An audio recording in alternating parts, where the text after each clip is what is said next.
Hello, I'm Sophiralou and welcome to my channel.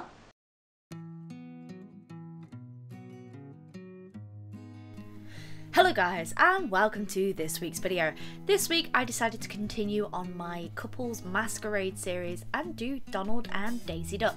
I was really inspired by this image that I saw and decided to replicate it and put my own twist on the characters. If you don't know and are new to this series, I have been doing like my favourite fan art couples as Masquerade characters for a while now. There's quite a few videos. I'll leave them, so links to them throughout the video so that you can check them out. Also, huge news, I now have a P.O. box. If you haven't seen in the community tab, I put up on there, and I've also put on Instagram and on Twitter, that I now actually have a P.O. box. I'll leave a link to that down below because I have been requested for quite a while if I do have one, and I actually do have one. So if you ever want to send any fan mail or anything like that, you are more than welcome to send some if you want to. So first things first, let's get my Unipin fine liners, which are these. I absolutely love using these for lining, and let's get inking. So this series is something that I really enjoy doing. It's a way for me to be able to do fan art of some of my favourite couples and put my own twist on it and make it a little bit more unusual. I tend to think about dance styles when I'm thinking about the individual characters, and when it comes to Donald and Daisy Duck, I can imagine that they have a very almost like jazzy style dance with lots of arm movements and leg kicks and all sorts. I was very much inspired by a dance sequence in Hairspray, and that's what the illustration reminded me of, where they're all dancing and having a lot of fun, almost like a high school dance, and they're just, you know, having a good time. Interpretation of the characters and the characters' outfits. Obviously I couldn't draw Donald and Daisy butt naked, so I decided to give Donald some shorts and give Daisy a cute little skirt, which is represented by the ruffles of her feathers at the bottom of her outfit. I tried to keep it very similar, although when I did post this up, a lot of people were mistaking it for Kiki's Delivery Service, which I completely and utterly understand, and I would love to do some fan art of Studio Ghibli in the future, or Studio Ghibli, however you pronounce it. I can never pronounce it correctly. I'd love to do fan art of those characters in the future, but for now I just really wanted to do this Donald and Daisy to go with my Mickey and Minnie print piece that I've done. I really do enjoy taking my favourite couples and drawing them into interesting designs. I think it makes it a lot more interesting and a lot more fun to do. So Unipin fine liners are some of my favourites to use. I really like how they come in thin and thick lines, so I'm able to control my line work and able to control about what I want to look like it's close up and look like it's far away. When you're doing line work, it's really important to think about what's close up to the camera or your angle or the shot of where you're going from and what's further away. It's easier to create a depth, a fake depth in an illustration, especially if you are doing line work, by doing thicker lines towards the front and thinner lines towards the back. This will help create the illusion. I know a lot of people do like to do just one thickness line, but I like to try and give my lines a little bit of thickness and a little bit of action. The Unipin fine liners are fantastic and I always highly recommend them.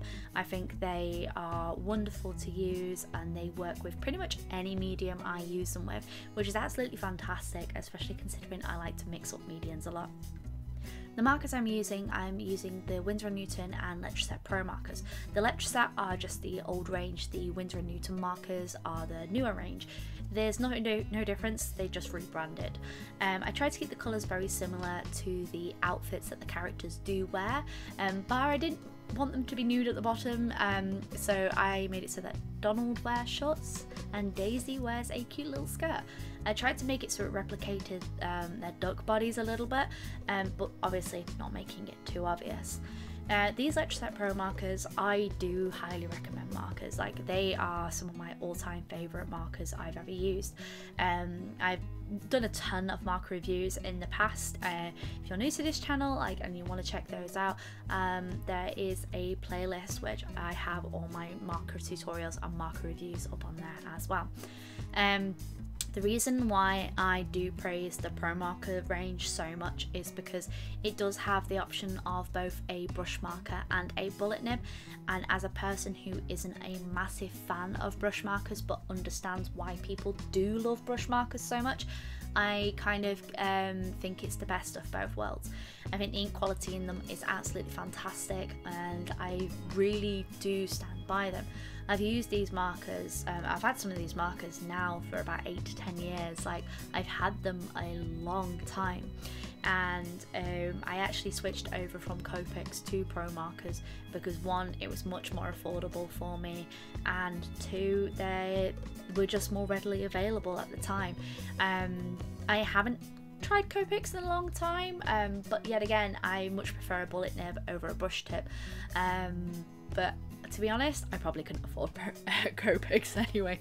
They're far too expensive for me. But there are some like fantastic markers out there which I do highly recommend. I don't tend to do as much marker art as I usually do. In fact, I haven't bought markers in nearly a year now. Well, I haven't bought Pro Markers in nearly a year now. But to be honest, the ink for me lasts so long, especially bear in mind I'm using mixed media paper. The best paper for your markers is always going to be like Expressive Blender or Bristol board or actual marker paper. That is always going to make your markers sing much better than any other texture type of paper. But these markers have lasted me such a long time. Some of the markers are drying out now, I will admit, but I'm looking at replacing some of the dried ones out soon. I'm really like, I just can't sing the praises enough, and I do highly recommend them if you can afford them. If not, there are plenty of wonderful ranges of markers out there that are readily available that I do recommend as well, and I also have done reviews of them in the past. So as for what I use on top of the black marker in particular, I use Polychromos pencils. I've been buying them very slowly because they're quite expensive. I buy them like a pen at a time to eventually get the whole collection. I say eventually, it's going to be a long time before I do that, but they just work so nice on top of markers and give a beautiful texture. And normally I would probably, if it needed it, just use a little bit of watercolour just to add a little bit more texture as well, but after I'd done everything, it didn't really need it. Overall, with this illustration, I am quite happy with it. There are areas that I would fix, especially within the anatomy. Some parts are a bit off, but overall I am fairly happy with the way the illustration turned out. I think it looks bright, I think it looks fun, and you can really tell the movement within the characters, and I think that really helps here. I think it helps sell the movement of the characters, and I think it really helps you understand a bit more about their personalities and who they are. If you are after a list of equipment, I'll list all the equipment down below. I do believe I show the markers at the end of all the marker colouring that I've done, just so you can get an idea and you can stop and have a look at all the marker colours if you are interested in specific tones. But I always leave a full list of the equipment that I've used down below, as well as Amazon links if you are interested in checking them out yourself. With this, it's almost like I really enjoy drawing my favourite ships in like these Masquerade poses. There's all the markers. You can pause the screen here if you want to check out and get the colours that you do want. With these illustrations, I find that these days I don't tend to draw as much fan art as I used to. I really do enjoy drawing fan art when I'm in the mood for it, but it can be quite difficult when you are working on a comic series, or when you're working on your own series and you're working on your own characters and character development, to spend time doing fan art. I don't always have time to do fan art. It can be a little bit difficult, and I'm not always motivated to do fan art, but I really do enjoy doing these pieces because it's a way of me being able to put my own twist on the illustration. And I know you guys have recommended to me hundreds of couples that you would like to see drawn in my style, and if you do have any recommendations or any shows that you would like me to check out, please leave a comment in the comment section down below. Or if you've drawn a Masquerade version of your couple, or what would you like to see drawn in the Masquerade version. And here's the last one. If you had like a dance style for a specific couple, what kind of dance style do you feel would best represent? I'd really love to do like the Nutcracker Prince. I think that would be an awful lot of fun to do.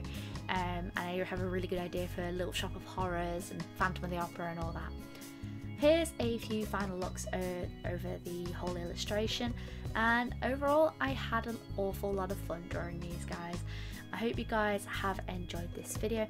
Make sure to comment down below on what couple you would like to see done in the future and what kind of music you think would inspire them. Hope you guys have enjoyed this video, and as always, stay creative.